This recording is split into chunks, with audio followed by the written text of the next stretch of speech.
I think one of the main reasons as to why I had so many notes, too many notes, is because at the end of the year, it's hard going back to those things. Mhm. So having my notes, should I make them more concise or kind of like what should I do? Because Yeah. it's taking a So risk. I'm not gonna how should I take this risk? yeah. Here's the thing. Let's say that you learned something on day one of 100. Yeah, And then by day two, you learned it fully. You yeah, understand it so well, right? mm-hmm, And then let's say on day 10, you revise it one more time mm-hmm, and you revise it in a really good way with a good technique. And I've got lots of videos about revision techniques. So you yeah, revise it with a good technique.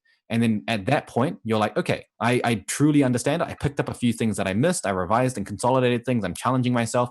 Okay, day 30, you look at it again. At no point have you really waited long enough for your knowledge to drop mm, significantly, right? yeah, yeah, Now, let's say that on the first day, on day one and day two, the notes that you wrote were really minimalistic, mind map, a couple words, some basic details. Let's say that you learned it that way. Now, at the end of learning it that way, on day 30, if you were to look at those notes again, how much sense do you think that those notes would make to you?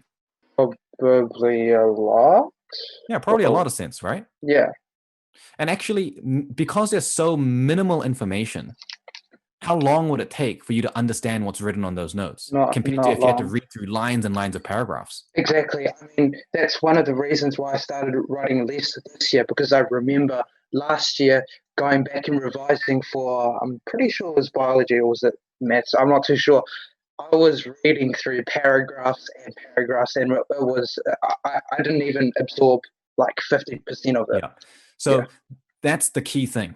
That's the key thing that you're talking about right now yeah, is that if you're planning and yeah. writing notes and sacrificing efficiency of learning because you're relying on the fact that you need to relearn it 6 months later, that's already a faulty system. Yeah. Your system should be one where you rapidly gain a high level of learning and you retain it. There's no process of relearning it, Yeah, at least not built in. And there inevitably will be because, we're yeah, not perfect. But if you think about it that way, then by the time it gets to the exam, well, you still know everything. You've known everything the whole time. You never let yourself forget it before. So when you need more information, you can just go back to the original source of the information, which might be a textbook or wherever. And if you really need to go in depth, but it means that for the 5 to 10% that you really need to go back to the original information for, mm-hmm, fine, you can take the extra time to do that. But mm. you've just increased your overall efficiency by like 9,000%. Copying out, yeah, Yeah. all of that So stuff. so instead of a 9,000% efficiency increase, you're ending up with an 8,990% efficiency increase because you have to go through the little bit. So that's the thing. So I don't pretty much write any notes anymore. Yeah, And no, no, the I quantity that realize. I learn is incomparable to what I was doing when I was in like I'm actually going to do a video about this. I've found some of my old notes from year Yeah. 13, first year university. It's disgusting. It makes me want to vomit looking at it. There is so much information on there. I could legitimately study that in probably a 20th of the time now, Yeah, writing a 100th of the notes that I wrote, and my knowledge will probably be better than it achieved. And that's the paradox that a lot of people can't wrap their head around is that actually by removing some of the illusion of security when mm-hmm, someone has an external dependency, mm-hmm, because the external dependency means, hey, I've got lots of notes, so I feel secure because I must yeah, know it. And it's easier mm-hmm, for me to learn it. yeah, But actually, that's an illusion because yeah. you don't actually know it in your head. You just have it And when you written focus it on down. how much you've learned, then you get to do less, you spend less time, and it's safer because you're keeping the knowledge in your head and you're learning it more organically and you're learning it more authentically for a longer period of time. And Yeah, so actually doing less external stuff can, in some cases, mean that you get more real learning. And that is actually secure. That is much safer. I would yeah, feel very uncomfortable and very anxious and uncertain if I was forced to study like very inefficiently, like writing down heaps of notes. It would really make me very concerned because every time I write those notes, every moment I'm spending writing those notes, I'm thinking, I'm working at 10% efficiency. I now mm-hmm, need to study 10 times the amount of time in order to reach the level that I want to reach. And that okay. would make me concerned. So, kind of an excuse of why doing notes is helps. It's an excuse. Helps me understand it quicker. So So, there, how do I do that? Yeah. yeah, there is truth to that in a way. So what happens when you're reading is that it goes through various different parts of your brain. Hmm. Specifically, it enters in through your eyes. It goes to the back of your brain where vision sensation is taken in. That Hmm. visual sensation is actually then taken to an area of the brain that recognizes written words. It's then Hmm. taken to an area of the brain that writes those words, and then it goes out through the motor part of your brain to send signals to your hand and your arm for that fine motor control. Okay.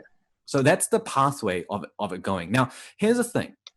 I want you to notice that when you do that, the information goes from reading the word straight to the part of the brain that writes the word. There is no time spent on consolidating and understanding and making sense of that information, which mostly happens in the more frontal areas of the brain, frontal and side kind of areas of the brain.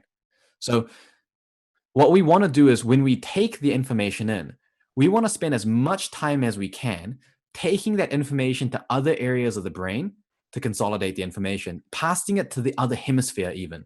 And then once we've kept it there for long enough and we've bounced it for long enough, then we express what we've now understood through writing. So what a lot of people will do is they'll read and write almost continuously. They're just a human photocopier. Yeah. And the Sounds time familiar. spent, yeah, and honestly, the time spent actually thinking about the information is much less than the time spent writing. If I have an hour to study something, 50 minutes will be spent on just reading and thinking and asking questions in my head, being Mhm. really inquisitive about it. Yeah. And then 10 minutes will be spent on writing a real quick mind map and a set of notes that allow me to express that understanding. So, all the benefit that you feel out of reading and writing it again, actually, you're only getting that benefit because your brain, being an overpowered machine, Mhm. hijacks your thoughts midway and forces you to think about it somewhere. It hijacks that thought and puts it into different areas of your brain. Mhm. Despite you doing your best not to let it do that, it will do it. And every now and Mhm. again, it poops out some learning. And that is the benefit that you feel from reading and writing those notes. So, what we're doing is we're creating a system that focuses our energy on where the benefit actually is and massively expanding that. And the actual learning is much greater there. It feels more uncertain, it feels more chaotic, and it feels more confusing because there's so many thoughts going on in your brain. That's a good thing. So, Simmer on that, sit on that. Keep thinking about it until you reach the point of clarity. It mhm. doesn't matter how long it takes because that's learning. You're really, that thinking process is the learning. Yeah, you're not making heaps of notes. So someone looking at you doesn't look, they're not really impressed. When you hashtag studygram, you're not going to get heaps of people that are like liking it, saying, oh my God, beautiful notes. And you're not going to be able to Yeah. sell your calligraphy pens using it, Yeah. but there's learning happening. And when Yeah. you write down 4 words at the end of that, you have learned at a very high level. So your suggestion is kind of spending 90% of that time understanding it, using all that energy, and then only spending 10% of writing down like what I understand and just putting them together in kind of a conclusion. Exactly. Yeah. Yeah. And So not even just writing it down as a conclusion, but making your conclusion as minimalistic as possible in terms of words you're using. again, this goes back to security, but Mhm. what's that 10%? Is it mind maps or it's not linear notes? I would recommend using mind maps because by that time, your understanding is going to be multi-directional. Yeah. And it's really hard to express a multi-directional understanding Yeah. with a paragraph. Like you Yeah. can, but you're going to have to really describe quite a lot in order to get that Mm. level of Mm. understanding. And it's just much faster to have 3 words and an arrow connecting 3 of them in the diagram at the bottom.